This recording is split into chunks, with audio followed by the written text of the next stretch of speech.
Right here and on the record, Donald Trump. Hello, everyone. I'm Kimberly Guilfoyle, in for my friend Greta Van Susteren. Republican presidential nominee Donald Trump is making news for calling Secretary Hillary Clinton a bigot. Clinton first tried painting Trump as a racist as she tried to fend off attacks for a pay-for-play scheme at the Clinton Foundation. Trump responded by saying she's the one that's the bigot. So what does he mean by that? Donald Trump is here to go on the record. Thanks for joining us tonight, Mr. Trump. Well, thank you, Kimberly. All right, so people are asking, you called Secretary Clinton a bigot, but you say she is the one actually using race baiting and pandering to get African-American voters. Do you still stand by that statement, or do you think the rhetoric has gone too far in the campaign? Well, I don't know too far or not. I can tell you that they have done, and she has done, a terrible job for the African-Americans. You look at their numbers, you look at what's going on statistically. 40% in poverty, 58% of African-American youth can't get jobs. It's on and on. You look at the crime rates, you look at education in the inner cities, you look at, just take a look at what's happening with respect to crimes.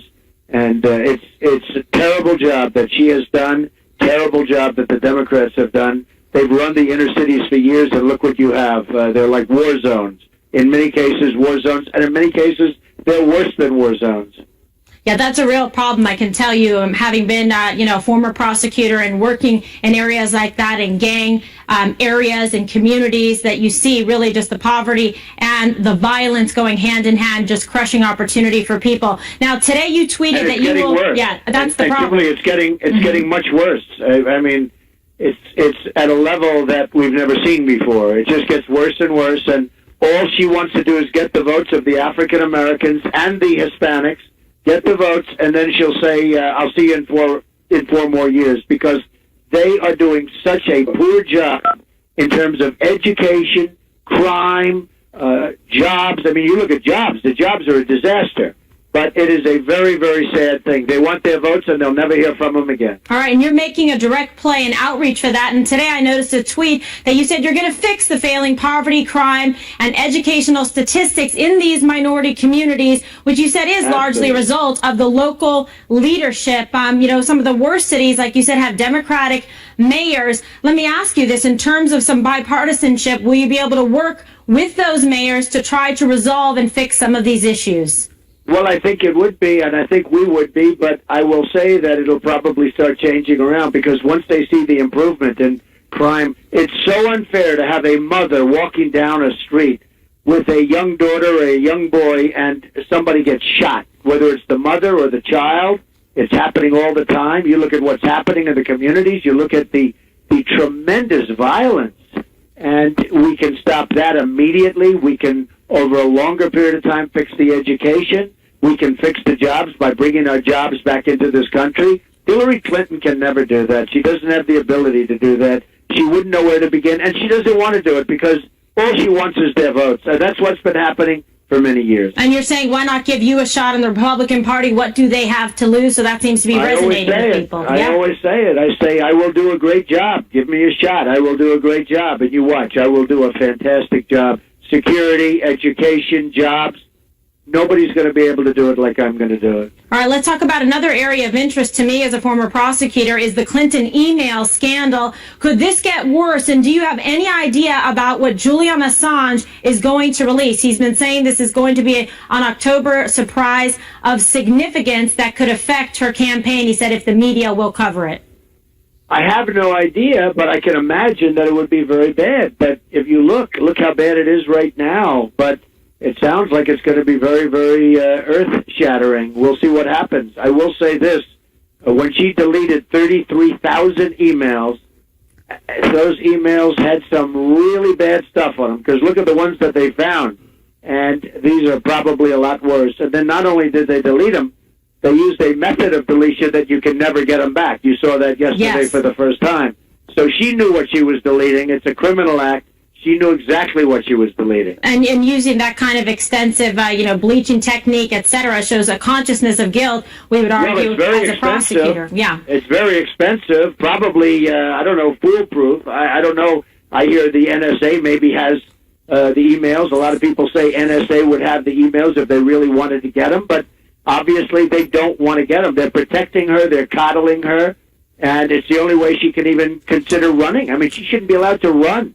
But to use that method of getting permanently rid of emails that most people never even heard of, even sophisticated people never heard of it, and it's a very expensive. So she knows what was on those emails, and it was very, very bad. And maybe somebody should, in fact, ask the NSA whether or not they have the emails. All right, and to tag along to that, do you think that the FBI should actually open up a new investigation? Because we saw Comey really lay the case, make the case out, and then say, oh, but the DOJ should not prosecute her or file charges. But if there are new emails, perhaps the investigation should be reopened or a new one started. Well, it's very sad because everybody knew that she was very guilty in the last runaround, the last go-around, I guess you could say, and you look at what happened, and you look at the way the ruling came down, and it was shocking to people. In fact, everybody said, oh, wow, listen to that, and then all of a sudden at the end it was like, however, we're not going to do anything. It was a very, very sad day, I think, for law enforcement in this country. And believe me, the world is watching, and the world is laughing. They can't believe that this is happening to the United States. And you say that you would be the law and order candidate. And in fact, if you're elected the next president of the United States, would you continue this investigation into her email scandal? Well, I'll talk to you about that at a later date, but certainly that's something that would be a possibility, and we're looking at that very seriously. This is a very, very great mark on the United States, and people are very, very upset. You know, I'm a big fan of the FBI. I always have been, and that they would have done this is, to me, hard to believe. And then, of course, Justice Department, with the meeting with Bill Clinton in the back of an airplane. These things have never happened in our country. What's going on with our country and with law enforcement, these are things that have never happened. Right.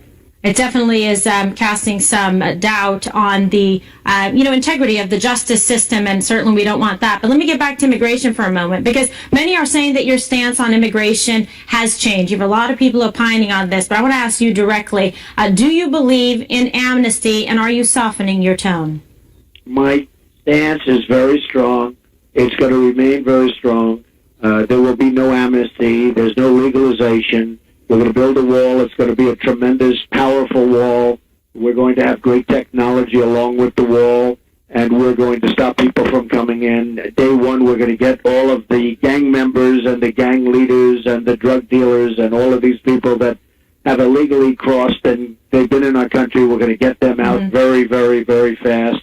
And we will, number one, we have to secure the border. We're going to secure the border like it's never been secured before. We're going to stop the drugs from coming in. We're going to stop certain people, criminal elements from coming in. And then we shall see what we shall see. Well, as a prosecutor, I found it very frustrating that we were not observing and enforcing the laws that are on the books, and that people would be a revolving door coming back in. I was a prosecutor in San Francisco, and then the Kate Steinle case, tragedies like this.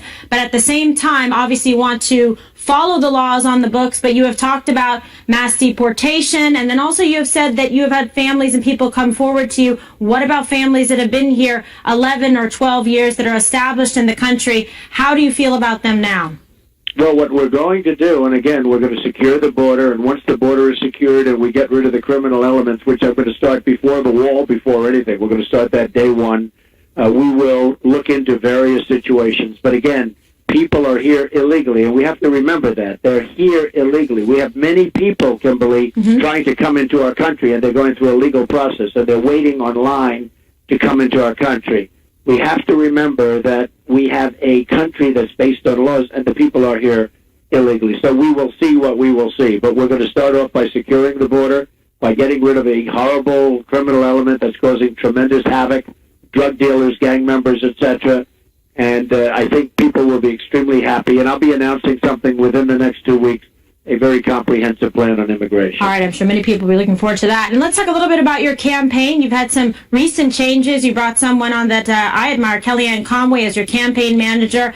To note specifically, that's the first female campaign manager for a presidential election. So that is something that is historically establishing, a new first. And then also you brought on Breitbart News Chairman Steve Bannon as the CEO. How do you see these two changes, these two new hires have impacted your campaign? Well, I think they're going to be great. I mean, it's new, and they've just started, but they've both been doing very well, and I think that they are going to be a great addition. I will say, you see the polls are getting very, very close. Some of the individual states are literally, we're winning in some of the big states, and so I think you're probably seeing that. I assume you're reporting on it at some point. Yes. You probably know exactly what I'm talking about, but we've been doing very well over the last week and a half or 2 weeks. Yeah, the polls definitely, we're seeing a tightening in the polls, and also in some of the numbers with the Hispanic community as well. Some of those numbers have just come out, so that is significant. And let's talk about this. A lot of people that know you, that have known you for many, many years, talk about, your temperament, your tone, somebody that your son Eric has called you, a humble man, people that work for you like you. But you have also said that you had some regrets when it comes to some of the things that you have said during this campaign. Is there anything specifically that you feel at this point that you regret, or do you want to reach out to different communities or people? Well, we're running a campaign. I think we're doing a good job. We started off with 17 people. We're now down to 1. I've never done it before. I'm a businessman. I built a great business, an unbelievable company with some of the great assets of the world, some of the great real estate assets of the world. And, I'm having fun doing this, where it's a movement. As you know, when we go out and speak, when we have events, we get numbers that nobody has really gotten before. I mean, probably ever. They talk about it as though ever. Your friend Bill O'Reilly said this, that he's never seen. It's the greatest political phenomenon that he's ever seen. The rallies that we have are amazing. And I will say this, on temperament, I think temperament, and a lot of people have said that know me, that maybe my greatest strength is my temperament, and I have a temperament that wins. I have a winning temperament. Hillary Clinton is really unfit to be president, and you see that with all of the things that she's done, all of the lies, all of the deception, the emails, all of the terrible, terrible things that she's done. She's really unfit to be president. I think, as far as I'm concerned, that they have a Madison Avenue term, but I think probably maybe one of my greatest assets, if not my greatest asset, Kimberly, is temperament. I know how to win, and I have a winning temperament, and that's what our country needs. We don't win anymore. We're going to start winning again. All right. Mr. Trump, thank you so much for being with us here tonight and going on the record. Thank you very much, Kimberly. And just before joining us right here, Trump sat down for a small business owners roundtable at his Las Vegas hotel. And in a little bit, Trump is attending a Nevada Republican Party dinner. Fox's campaign Carl Cameron is in Las Vegas. Carl, so there you go. You're right where the action is. Hi, Kimberly. Yeah, I tell you what, it was Hispanic leaders, too, at that meeting this afternoon. And tonight he'll be in Lake Tahoe for a meeting with the Nevada Republican Party. And we were told today that will be something that cameras will be allowed to shoot. And we expect that there will be some news on Trump's economic and jobs plan tonight. And he just made some news with you in that interview, saying that he was going to come up with, quote, a comprehensive immigration plan sometime in the next couple of weeks. Indeed, that has been a big question in the last few days. There was a planned immigration speech that was scheduled for yesterday that was put off, in part because of the controversy over his remarks with Sean Hannity earlier in the week, when he said that he would soften part of his plan to deport the undocumented immigrants, the illegal aliens who are in the country now, somewhere near 11 million of them. Now, that caused quite a firestorm and quite a blowback from conservatives who thought that was a flip-flop. And Trump has now reversed himself to say that there will be no legalization, which he repeated in your interview there. But that raises a question. If people want to have legal status, if the illegal immigrants here want to be legalized, according to Mr. Trump, they will have to go to their home country and come back lawfully. Then there are those hardened criminals who he said on day one he would start going after to deport. And it raises a question. What of the illegal immigrants who are afraid to come forward and leave the country in order to come back, who may decide to stay here?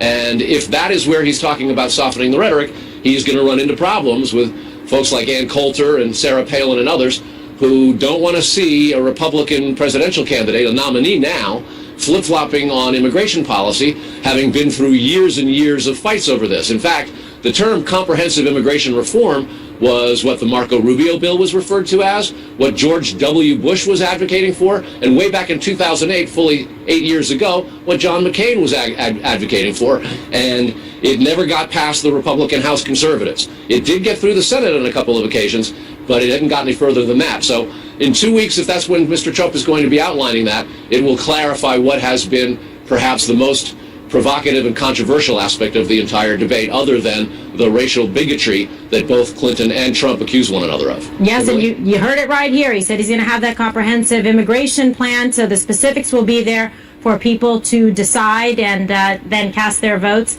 appropriately. All right, Carl, thanks so much. Stay cool in Vegas.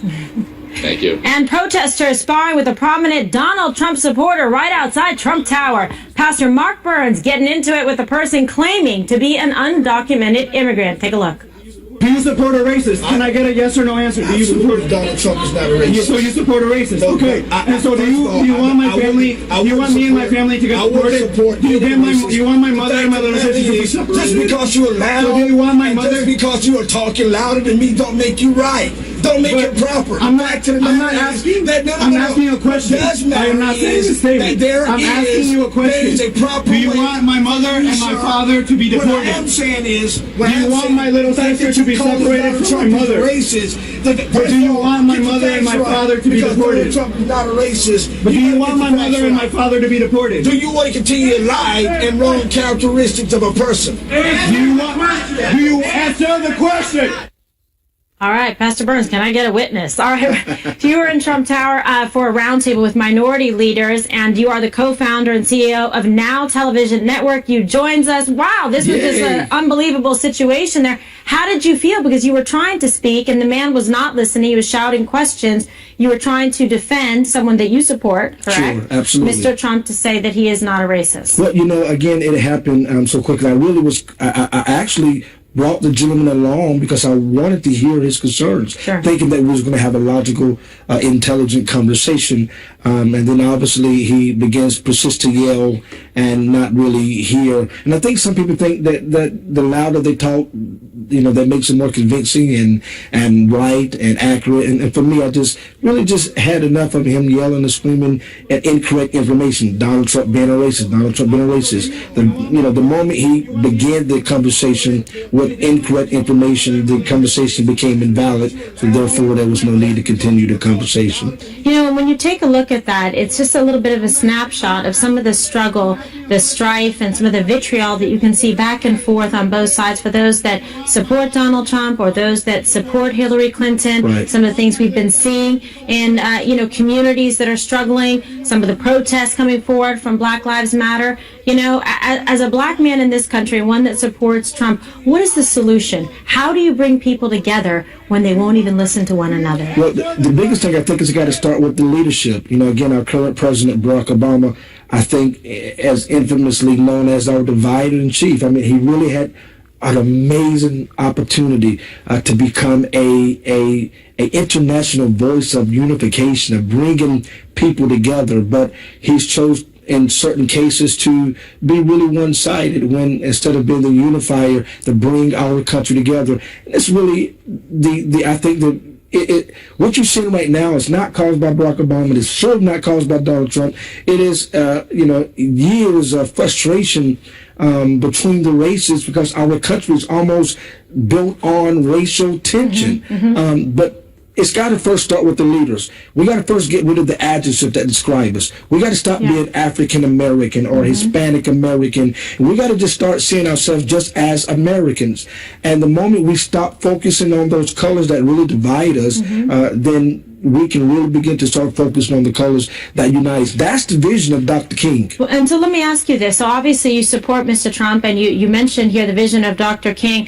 What would you say to these communities, minority communities that are struggling and looking for jobs and good schools and choices for their children in education? Why should they choose Mr. Trump? Well, because obviously in mass, African Americans have been voting Democrat for over 50 years. That is facts. And after, in the 50 years that we've been voting Democrats, what do we have to show for? I think our educational, those in African American communities are still at what I call the bottom of the topo. We're not at the level that we need to be. And if you're understanding your frustrations, and you really, really want to see change, we can't keep making those same decisions expecting a different result to take place. Donald Trump wants to make sure that we empower our local businesses so we can truly bring jobs back to our country. And he's saying to those communities in a meeting of outreach, take a chance on him. Absolutely. What do they have to lose? All right, Pastor, thank you. Always a pleasure. So happy to see you. And Donald Trump making big news right here in an interview you saw on the record. Our political panel is next to talk about that. Also, one college standing up and saying no censorship, and some students are loving it. Straight ahead. Stay with us. It was just moments ago, right here on the record. You say that you would be the law and order candidate, and in fact, if you're elected the next president of the United States, would you continue this investigation into her email scandal? Well, I'll talk to you about that at a later date, but certainly that's something that would be a possibility, and we're looking at that very seriously. This is a very, very great mark on the United States, and people are very, very upset. I'm a big fan of the FBI. I always have been, and that they would have done this is, to me, hard to believe. And then, of course, Justice Department with a meeting with Bill Clinton in the back of an airplane. These things have never happened in our country. What's going on with our country and with law enforcement, these are things that have never happened. Well, not only did he say he may investigate Clinton if elected president of the United States, Trump making more news right here, saying he will have a comprehensive immigration plan out in 2 weeks. The On the Record political panel is here from the Washington Post, Catherine Ramble, and from the Wall Street Journal, Glenn Hall. I thank you for joining me tonight. So we have a couple of things to kind of work through. Glenn, what do you think about this? He said he's going to have a comprehensive immigration plan. There's been a lot of back and forth saying, what's the specificity? Is there going to be a mass deportation? Is there going to be any kind of amnesty? He said, listen, with the criminals, the people who have violated the law, the recidivists, they got to go. We're going to get them first. And he said there will not be any amnesty. Yeah, so there's going to be a lot of anticipation about this comprehensive plan for sure, because we've been struggling all week to figure out just where is he on some of these issues, because there's been this careful movement. And what does that movement mean, right? Is it a movement only of words, or is it a movement of positions? And that's what we'll be looking for. But you're made a very good point there where he talked about the first steps, which is what his base wants to hear. We're going to secure the border, full stop. And then second step, no amnesty. That's another thing that they want to hear. The next question he kept saying, though, we'll see what we see when it comes to those who are still here and are not criminals and are not bringing drugs into the country and those things. Established families. Established families. So what will we see? That's the question. Yeah, so there you go. Now, what was your take on it? Well, I would add that the idea of prioritizing deporting criminals is not really a departure from what current administration policy is now. I mean, that's basically explicitly what the Obama administration has pursued. So to the extent that it's not a departure, I'm not sure that it particularly appeals to the base.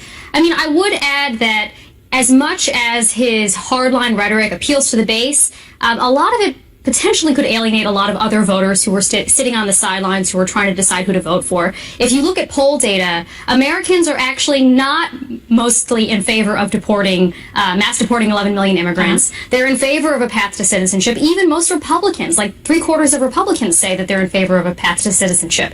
So it's not entirely clear that digging in his heels on those policies are going to win over the potential swing voters he's going for. Okay, and this is just crossing the news wires right now. The State Department saying that they will not release all meetings and emails of Hillary Clinton in advance of the election. Well, that's going to be an interesting challenge for her, because she's got some of these things are going through the legal process right now, and the judges have been very clear about their expectations. So we're going to have to see how the State Department is going to be pushed by the legal system and all these lawsuits coming from various quarters. So it's not just the Judicial Watch one. So I think there's still a lot of opportunity for this issue to remain live all the way through November. Now, Catherine, what about the people that are going to say, look, where's the transparency? This is unfair if they're slow walking it and putting it after the election. People should want to know if they're going to choose a president, what the truth is. My feeling is that with the Clintons, the cover-up or the perceived cover-up is almost always worse than the crime, and I would guess that it would be in Hillary Clinton's interest, potentially, to just get the stuff out there rather than have continued speculation for the next few months. All right, Catherine and Glenn, thank you so much for being here and going on the record. And yesterday we talked about campus censorship getting out of control, but now the University of Chicago is putting its foot down. Now, the school's dean of students sending out a letter to incoming freshmen that reads in part, "We do not support so-called trigger warnings. We do not cancel invited speakers because their topics might prove controversial. And we do not condone the creation of intellectual safe spaces." Fox Business Network correspondent Jeff Flock is live on the University of Chicago campus. Jeff, are you in a safe space to report this?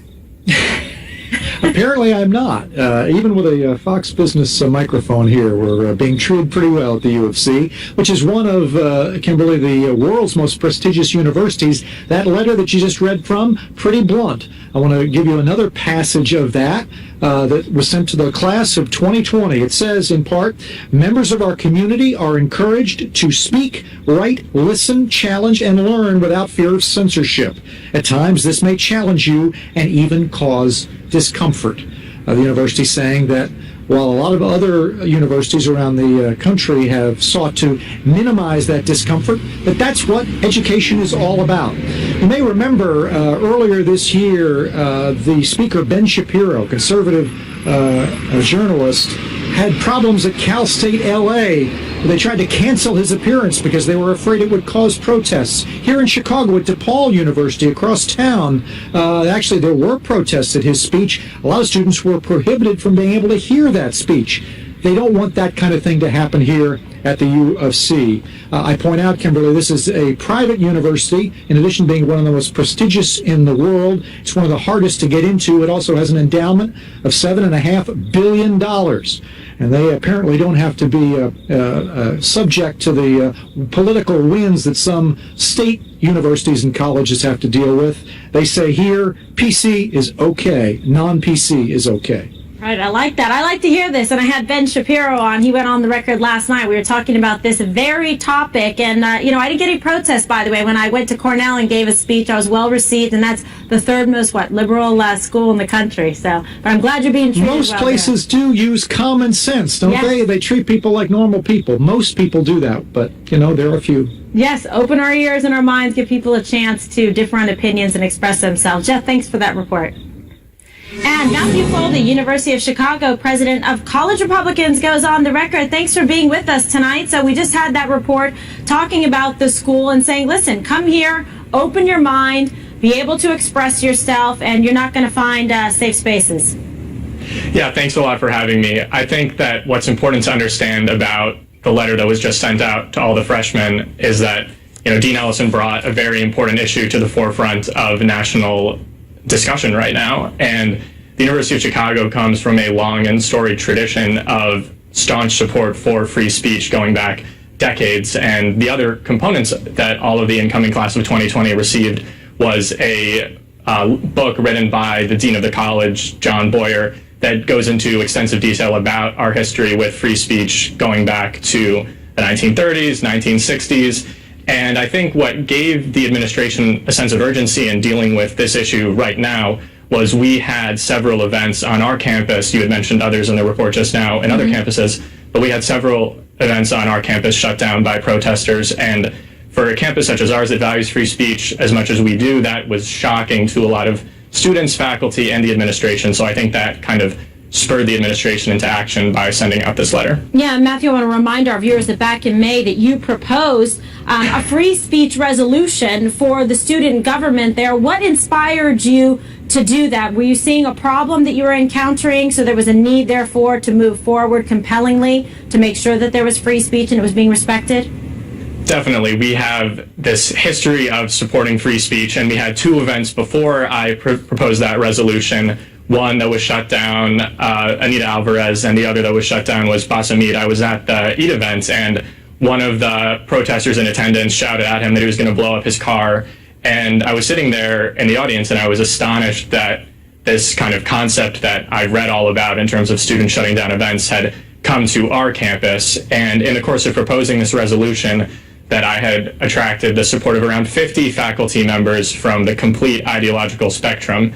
To see it ultimately tabled indefinitely by student government was kind of shocking to me, and I learned a lot about just how much our institution has meant to free speech and to see this happen on our campus, Right. I was talking with administration after, and I think they realized just how important kind of sending this message to students Sure. before they even got to campus would be. You got to eventually leave college and go into the real world and into private practice and into the free market, and they're not going to give you, nap time in a safe space in the corner by the water cooler. You've got to prepare kids to get the education and work hard and, be able to protect themselves and stick up for themselves and not be looking for other people to do it. Matthew, Exactly. I know you've attended a few of Greta's town halls, and we appreciate that most certainly. We want to thank you for being here tonight.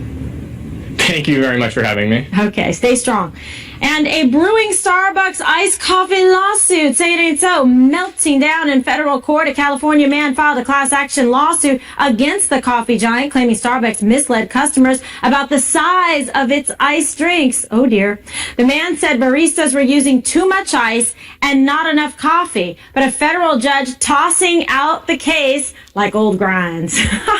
All right, ice hydrates you. Now, you may remember when the lawsuit was first filed, On the Record sent Ted Williams to do an in-depth, unscientific, but highly entertaining investigation. I am now pouring the ice out of the coffee into a measuring cup. When we measure this and we turn it around, it comes to about 14 to 16 ounces. We're going to add mad scientist to Ted's resume because he's done everything else. That's fantastic. I love it. Well, a similar case is currently pending in Chicago.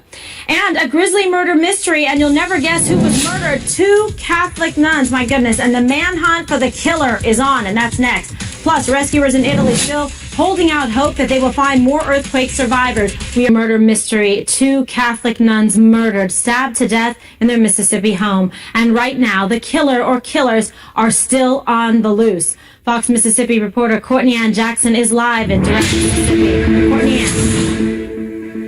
Kimberly, a lot of folks in this small community asking why tonight. The reward has been upped to $22,500 as of tonight. The bodies of sisters Margaret Held and Paula Merrill were found here inside their Durant, Mississippi home yesterday. Investigators found those bodies when the two did not show up for work. They were instructed to come here for a welfare check. That's when they located those bodies. The two served as nurse practitioners at a nearby clinic in Lexington, Mississippi that's about 10 miles from here at their home in Durant. Their car was missing when investigators arrived on the scene, but last night it was located about a mile away from here in a secluded area of town behind a grocery store. That car, along with evidence from the scene, is being processed at the state crime lab tonight. Meanwhile, we are learning more about who the two women were. I've learned that they had been serving in Mississippi for about 30 years. They are from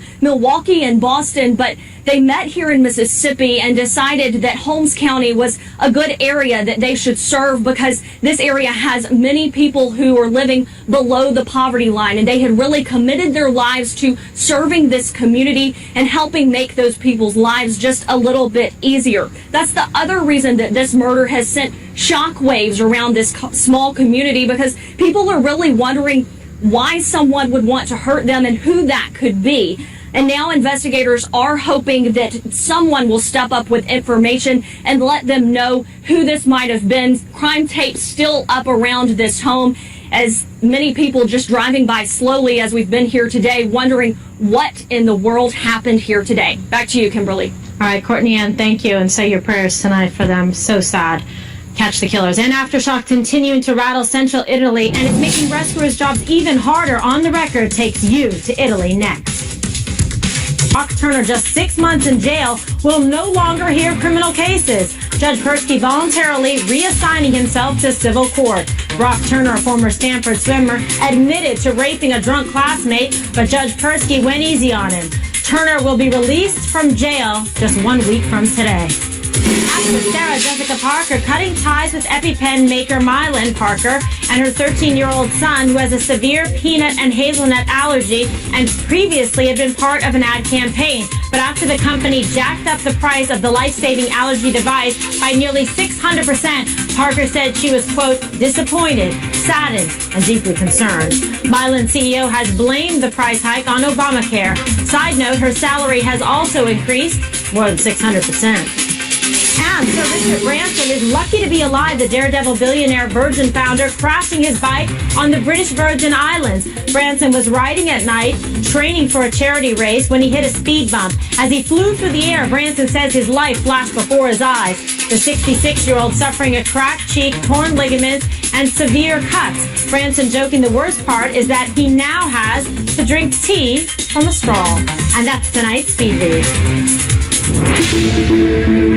And developing now, aftershocks shaking rescuers as they desperately dig through rubble from a devastating earthquake in central Italy. The enormous death toll rising to nearly 270. And 3 days after the massive quake, time may be running out. Fox News foreign correspondent John Huddy is live in Norcia, Italy. John. Yeah, well, Kimberly, it is now early Saturday morning here, and Italy's government has declared today a day of mourning for all of those earthquake victims. This as the search continues for survivors, but that search effort, Kimberly, has been really hampered by the ongoing and constant, strong, and for many people, frightening aftershocks. Yesterday morning, early Friday morning, there was a 4.8 magnitude tremor that rocked the villages and towns that were leveled. By Wednesday morning, 6.2 magnitude earthquake, and there have been hundreds of aftershocks since then. All of this adding another problematic layer to the already exhaustive search and rescue efforts, now slowly, unfortunately, and painfully becoming a recovery operation. The stories of survival have given some hope that more people will be found, but time is absolutely running out. Critical roads and bridges that lead into the towns have been damaged by these constant aftershocks, making them impassable in some areas for the heavy equipment, the excavators, the bulldozers that are desperately needed to help. Still, 5,000 rescuers continue to work around the clock. As we've seen, we went to one of the relief and aid camps with teams now going into some of the more remote villages and hamlets looking for possibly more survivors.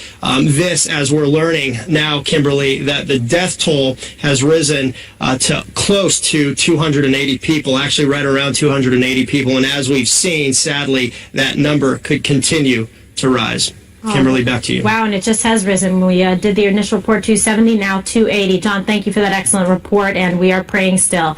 And coming up, it's Friday and National Dog Day, so let's have some fun next, shall we?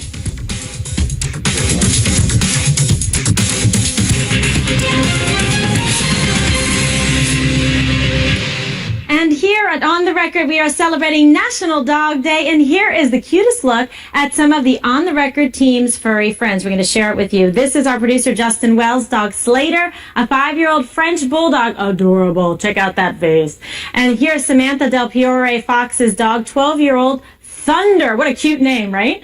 This is Abby Danzig's dog, Shay, and her best friend, Charlotte. Cutie patooties. Next is Emily Lynn's dogs, Mo, Mia, Mercy, and Milo. I love the alliteration. They're adorable. And here's Brian Story's Shetland sheepdog, Penny. This is Laura Dunham's dog, Darla. And here's Carrie Flatley's dogs, Charlie, Tucker, and Tilly. This is Griff Jenkins' dog, Rascal. Let me tell you something. Right? Like the owner, a rascal. Next up, Liz Fanning's dog, Ruby, and her dog's best friend, Thomas. Dogs, in fact, do have best friends. And last but certainly not least, we have Charlie Cougar's dog, George. And of course, you probably saw us playing with pups on the 5 today. We had a ton of fun with the New York Humane Society, and each of us had our own puppy. I made friends with little Francois. Look at him, little Maltipoo. And then Dana and Greg had little matching chihuahuas that were adorable. So we had a lot of fun. Bowling's dog, she wanted out. She was like jumping around and trying to get to escape. You can't get enough of this, right? It's adorable. And oh, we have my dog Bella, little Belinia. We got a little picture. There she is. And everyone was like, wow, I didn't know you had a dog. And then people asked me, is that a real dog? Because she sort of sat there motionless. What a good girl. Well, this has been a lot of fun. And, invite a dog into your home. That's all we have for now. We're going to see you again Monday night right here at 7 Eastern. Never miss me and the rest of the gang on the 5 weeknights at 5 p.m. Eastern. And don't miss an incredible Fox